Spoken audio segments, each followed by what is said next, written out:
والصلاة والسلام على سيد الأنبياء والمرسلين أما بعد فأعوذ بالله من الشيطان الرجيم بسم الله الرحمن الرحيم وإن من شيء إلا عندنا خزائنه وما ننزله إلا بقدر معلوم وأرسلنا الرياح لواقح فأنزلنا من السماء ماء فأسقيناكموه وما أنتم له بخازنين وإنا لنحن نحيي ونميت ونحن الوارثون۔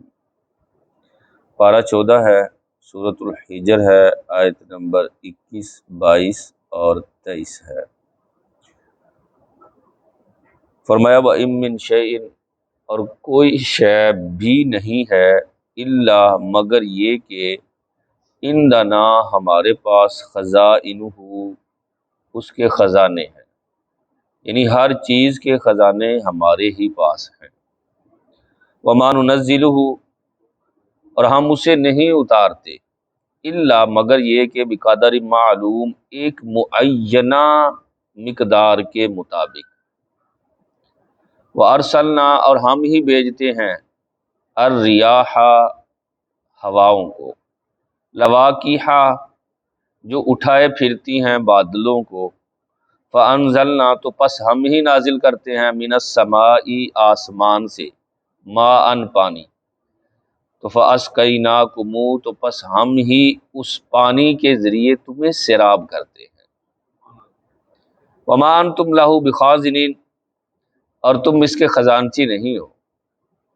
وَإِنَّا لَنَحْنُ، اور بے شک ہم ہی ہیں، نحیی کہ زندہ کرتے ہیں، وَنُمِیتُ، اور ہم ہی موت دیتے ہیں، وَنَحْنُ الْوَارِثُونَ، اور ہم ہی کل کائنات کے وارث ہیں۔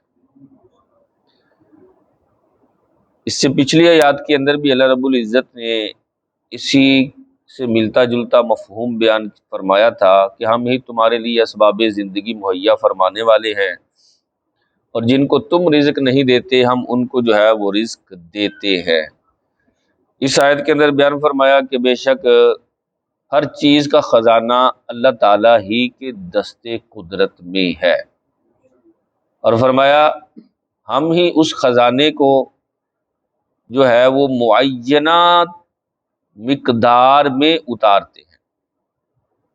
اس خزانے سے مراد قدرت ہے، اختیار ہے، کائنات کے اندر جو ہے اللہ تعالیٰ کا تصرف فرمانا، اور تمام ممکنات پر اللہ تعالیٰ کی ذات کا قادر ہونا، یہ صرف اور صرف اللہ تعالیٰ کے لیے ہے۔ یہاں بات چلی ہے تو تھوڑی سی ذرا توجہ کیجئے گا، بات تھوڑی سی مشکل ہے۔ لفظ بولا ہے کہ تمام ممکنات پر اللہ تعالیٰ قادر ہے۔ کچھ چیزیں ایسی ہیں جن پر اللہ بھی قادر نہیں ہے، یہ اس کی ذات میں نقص نہیں، یہ اس کی ذات میں عیب نہیں۔ جیسے میں آپ کو مثال دوں کہ اللہ بھی اپنے جیسا رب بنانے پر قادر نہیں، کیونکہ بنائے گا تو وہ تو بعد میں بنا، اللہ تو ہمیشہ سے ہے، ہمیشہ رہے گا۔ جسے بنایا جائے وہ رب نہیں ہوتا، وہ تو مخلوق ہے۔ خالق صرف ایک ہی ہے۔ اللہ جھوٹ بولنے پر قادر نہیں ہے، زنا کرنے پر قادر نہیں ہے، شادی کرنے پر، کھانے پر قادر نہیں ہے۔ یہ نقص نہیں ہے بھائی، یہ عیب نہیں ہے۔ معاذ اللہ بعض لوگوں نے یہ کہہ دیا کہ اللہ جھوٹ بول سکتا ہے، معاذ اللہ اللہ زنا کر سکتا ہے، اللہ جو ہے وہ کھا سکتا ہے۔ بھائی یہ تو قرآنی آیات کے خلاف عقیدہ آ جائے گا، اسی لیے لفظ بولا جاتا ہے ممکنات۔ جو اس کی ذات کے لیے ممکن ہے وہ سب کچھ کر سکتا ہے، وہ سب پر قادر ہے۔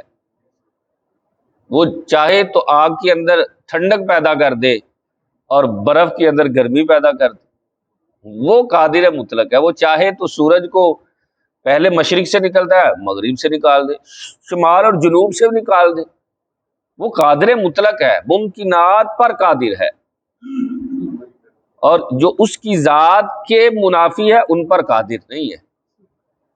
مطلب جھوٹ پر، زنا پر، کھانے پر، اپنے جیسا رب بنانے پر وہ قادر نہیں ہے۔ پھر ارشاد فرمایا دیکھو نا، اللہ تعالیٰ مطلب اپنے واحد ہونے پر، اپنے موجود ہونے پر دلیلیں دے رہا ہے کہ کون ہے جو ہواؤں کو بھیجتا ہے اور وہ ہوائیں بادلوں کو اٹھائے پھرتی ہیں، اور جہاں چاہتا ہے تمہارا رب ان بادلوں کو برسنے کا حکم دیتا ہے، اور وہ بارش برستی ہے تو اللہ تمہیں سیراب کرتا ہے، تمہیں اس کے ذریعے رزق دیتا ہے۔ ایسا ہی ہے، بارش برستی ہے تو اللہ تعالیٰ جو ہے وہ مردہ زمینوں کو زندہ کرتا ہے، اور اس کے ذریعے ہمیں جو ہے وہ رزق عطا فرماتا ہے۔ بلکہ روایت میں یوں بھی ہے کہ نبی کریم صلی اللہ تعالی علیہ وآلہ وسلم نے ارشاد فرمایا، عرش کے نیچے سمندر ہے جس سے ساری کائنات کا رزق اللہ تعالیٰ تقسیم فرماتا ہے۔ اور دیکھیں کیا کمال ہے، فرمایا الا بقدر معلوم، ہمیں پتہ ہے کہ ہم نے کتنا تمہیں رزق عطا فرمانا ہے، معینہ تعداد ہے، اللہ تعالیٰ کو پتہ ہے۔ معاذ اللہ یہ نہیں ہے کہ ہمارا رب جاہل ہے، معاذ اللہ ایسا نہیں ہے، وہ علم والا، وہ قدرت والا، وہ شان والا ہے، بندوں کی حیثیت کے مطابق وہ رزق عطا فرماتا ہے۔ جیسے میں نے پہلے بھی عرض کیا کہ قرآن پاک میں ہے کہ وَلَوْ بَسَطَ اللَّهُ الرِّزْقَ لِعِبَادِهِ لَبَغَوْا فِي الْأَرْضِ، اگر وہ تمہاری حیثیت سے تمہیں زیادہ رزق دے دے تو تم تو فساد میں مبتلا ہو جاؤ۔ کئی مرتبہ ایسا ہوتا بھی ہے، غربت سے بندہ امیری کے اندر جائے نا تو اس کے انداز ہی بدل جاتے ہیں۔ پہلے نیک ہوتا ہے، اچھا والا نمازی ہوتا ہے، پھر کہتا ہے جی مینوں تے ٹائم ہی نہیں ملتا، تو یہی فساد ہے۔ تو اللہ تعالیٰ اپنے وحدانیت کے اور اپنے قادر ہونے کے، اپنے موجود ہونے کے دلائل بیان فرما رہا ہے۔ یہ عقلی دلائل ہے کہ بھائی کوئی تو ذات ہے جو ہواؤں کو حکم دے رہی ہے اور وہ بادلوں کو چلا رہی ہے، اور جہاں وہ چاہتی ہے وہ برساتی ہے۔ اگر یہ کام خود بخود ہی ہو رہا ہوتا تو اس میں ترتیب نہ ہوتی، اس میں یہ منظم نظام نہ ہوتا، اس کے اندر خلل آ جاتا۔ اور جو کام خود بخود ہو رہا ہوتا ہے نا، ایسا ہو ہی نہیں سکتا کہ کام خود بخود ہو جائے۔ جب کام ہے، فعل ہے، تو یقین مانے اس کا کرنے والا کوئی نہ کوئی ہوگا تو وہ کام ہوگا۔ ایسا ہو ہی نہیں سکتا کہ کام ہو اور کرنے والا نہ ہو۔ بظاہر ہمیں نظر نہیں، جیسے آپ کہیں کہ سورج نکل رہا ہے، خود بخود نکل رہا ہے، وہ کیسے ہو سکتا ہے خود بخود نکلے؟ ہمارا ایک چھوٹا سا گھر خود بخود نہیں چلتا، اس کے اندر کتنا سارا سیٹ اپ ہے، کرنا پڑتا ہے کام، تو یہ ساری کائنات خود بخود ہی چل رہی ہے؟ بھائی ہے کوئی بات کرنے والی کہ آپ کے روزانہ خود ہی سورج نکلتا ہے، خود ہی غروب ہو جاتا ہے، جناب بارشیں بھی خود ہی برس جاتی ہیں، وہ جناب خود بخود ہی سارا کچھ ہو رہا ہے، یہ معاذ اللہ کوئی رب نہیں ہے؟ بھائی یہ تو ذی شعور انسان جس کو اللہ تعالیٰ نے فہم و فراست عطا فرمائی ہے وہ نہیں کہہ سکتا۔ اللہ تعالیٰ نے خود قرآن پاک میں بھی اس کے جو ہے وہ دلائل بیان فرمایا دیکھو نا، ما فاسقیناکم، یہ پانی ہم جو ہے اس کے ذریعے تمہیں سیراب بھی کرتے ہیں، اس کے ذریعے گویا کہ تمہیں رزق دیا جاتا ہے، اور پھر فرمایا کہ تم اس کے خزانچی نہیں ہو، اور ہم ہی ہیں جو مردوں کو زندہ کرتے ہیں اور جو ہے وہ موت دیتے ہیں، اور ہم ہی وارث ہیں۔ کوئی ذات تو ہے یار، زندگی کوئی معمولی چیز تھوڑی ہے۔ ایک بزرگ علیہ رحمہ سے پوچھا کہ حضرت آپ نے اللہ تعالیٰ کو کیسے پہچانا؟ کہنے لگے میں نے انڈے سے اللہ تعالیٰ کو پہچانا ہے۔ کہا کیسے؟ کہا دیکھو تو صحیح یار، انڈا بالکل بند ہے، کہیں سے ہوا اندر جانے کا گمان نہیں ہے، اور جائے بھی تو پراپر جا نہیں سکتی، کہ مطلب یہ آپ آج کل سائنس یہ کہتی ہے کہ جو اس کے اندر تھوڑا سا حصہ ہوتا ہے نا، جب ابالیں تو تھوڑا سا حصہ رہ جاتا ہے نا، جہاں کئی مرتبہ ہوتا ہے کہ چھیل رہے ہیں تو تھوڑا سا حصہ اوپر سے رہتا ہے، کہتے ہیں وہاں آکسیجن ہے، ٹھیک ہے، کئیوں کے اندر ہوتی ہے تو کئی نہیں ہوتے، لیکن پراپر آکسیجن نہیں ہے۔ آپ جب انڈا نکلتا ہے، ٹوٹتا ہے، تو اس سے زندہ بچہ نکلتا ہے۔ کہا یار کوئی ذات تو ہے جو اس بند قلعے کے اندر بھی اسے زندگی دیے ہوئے ہے، جو زندگی اسے وہاں دے رہی ہے وہی میرے رب کی ذات ہے، اسی لیے وہ ذات موجود ہے۔ ایسا نہیں ہے کہ ہم کہیں گے یار خود ہی ہے، زندگی اللہ تعالیٰ دے رہا ہے، اور خود ہی اس نے بیان فرمایا کہ ایک معینہ، ایک مقررہ تعداد، معین مدت کے اندر۔ آپ دیکھتے نہیں قرآن پاک میں ہی بیان فرمایا کہ کچھ وہ لوگ ہیں جنہیں ہم بچپن کے اندر ہی زندگی کا اختتام، یعنی زندگی ختم ہو جاتی ہے۔ کئی بچے مردہ پیدا ہوتے ہیں، کئی بچپن کے اندر ہی انتقال کر جاتے ہیں۔ فرمایا کچھ کو جوانی دیتے ہیں، کچھ کو اڈیر عمر کی طرف پھیرتے ہیں۔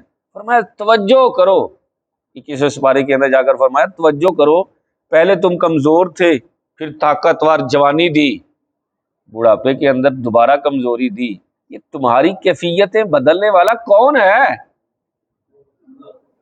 کوئی تو بدل رہا ہے، خود بخود تھوڑی ہو رہا ہے۔ حالانکہ ہونا تو یہ چاہیے کہ عمر بڑھے تو طاقت بڑھنی چاہیے، چیز پرانی ہو تو اس کے اندر زور آنا چاہیے۔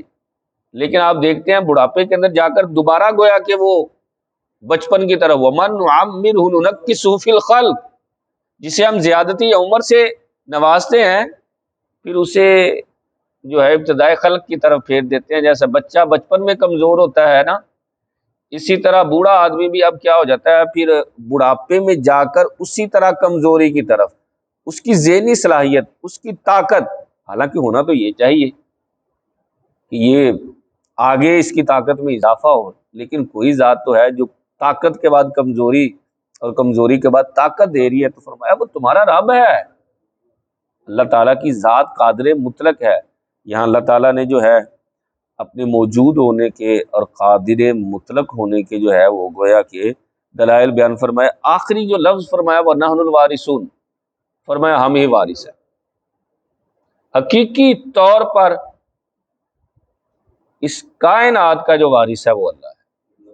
ہاں وہ اپنے جس طرح فرماتا ہے خود ہی کہ میں اپنے فضل سے اپنے بندوں کو وارث بنا دیتا ہوں، جو ہے جنت اسی کی ہے لیکن اپنے بندوں کو عطا فرما دیتا ہے۔ جیسے اپنے محبوب کو الاٹ کی، محبوب نے کئی سارے صحابہ کو جنت عطا بھی فرمائی، فرمایا جو ہے میرا ابو بکر جنتی ہے، عمر جو ہے یہ جنتی ہے، عثمان جنتی ہے، علی جنتی ہے۔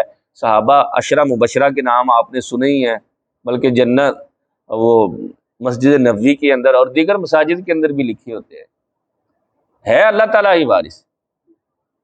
ہم نے ناموں کی پلیٹیں بدلتے ہوئے دیکھا ہے، آپ دیکھیں گے نا باہر جو نیم پلیٹ لگی ہوئی ہے جناب، پہلے والد صاحب کا نام لکھا ہوتا ہے، ایک وقت گزرتا ہے وہ والد صاحب کی جو نام کی پلیٹ لگی ہوتی ہے وہ اتر جاتی ہے، پھر بچے کی آ جاتی ہے، پھر بچے کے بعد پھر دوسرے بچے کی آ جاتی ہے۔ ہم کرایہ دار ہیں، ہم مالک نہیں ہیں۔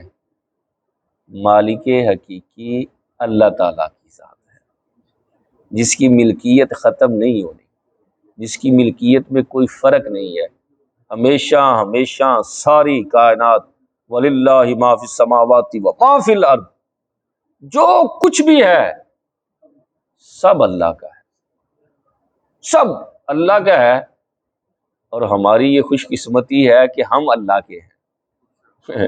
ہم اللہ کے ہیں۔ جس طرح روایت میں مجھے وہ یاد آ گیا ضمناً، فرمایا حدیث قدسی ہے، فرمایا ابن آدم سب کچھ ہے میرا، لیکن میں نے پیدا تیرے لیے کیا ہے اور تجھے اپنے لیے پیدا کیا ہے۔